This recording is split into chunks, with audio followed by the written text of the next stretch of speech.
We'd arrested a guy who had articulated that he wanted to kill his wife. So the wife came in and said, hey, this person wants to murder me, and has articulated a plan because they were divorcing.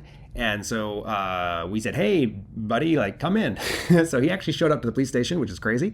That usually doesn't happen. And we sat down and I interviewed him and I said, hey, like, do you actually, is this true? Like what she said? And he goes, oh yeah, like I'm going to do it and you can't stop me, which is not the response that you normally get. And so I said, oh, well, that's, in Canada, that's uttering a threat with the intent, and so I said, hey, like, you're going to get charged with that, et cetera. And he had some other related crimes. He had a long criminal record and stuff. And we had some other reasons to be able to charge him.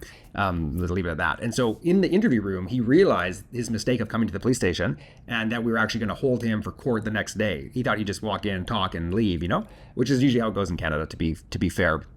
And so this guy came in and we were sitting at a table, and he's across from me, and I'm talking to the justice of the peace, like the essentially the courts essentially. And the court person goes, yeah, like, you can keep him cool. And then he realizes that, like, he's stuck. And so again, he's got patterns of behavior, right? So he stood up.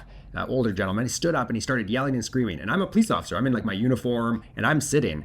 And normally, I think the old Fraser would have stood up and I would have matched his energy. I would have been like, hey, like, sit down, motherfucker. Like, it would have been like intense, But I just said, oh, no, I'm here for this guy. So I just sat there. I didn't even get up. I just sat there and I just kind of like, I didn't stare at his eyes because that would have got him riled up. But I just kind of stared off to the side and I was just like, hey, man, like, let it out. Like, I totally get it. Like, just, enjoy, like, and I just sat in it. So I gave him attention. I gave him like a space. And so he kind of did like a little loop, and I thought he was going to punch me, but he actually didn't. He ended up sitting down, and then we had like a 2-hour conversation about, like, the metaphysics of life and like all this other stuff. And I kind of walked him off the edge, and he felt, I think, better by the end of that. So that's an example where, like, I'm still getting the outcome of sending the person to court, the community's being protected, but at the same time, like, I see him, I'm seeing past the patterns he's portraying, and my cool energy, he came to my level, which isn't always the case, but I gave him the gift of that attention.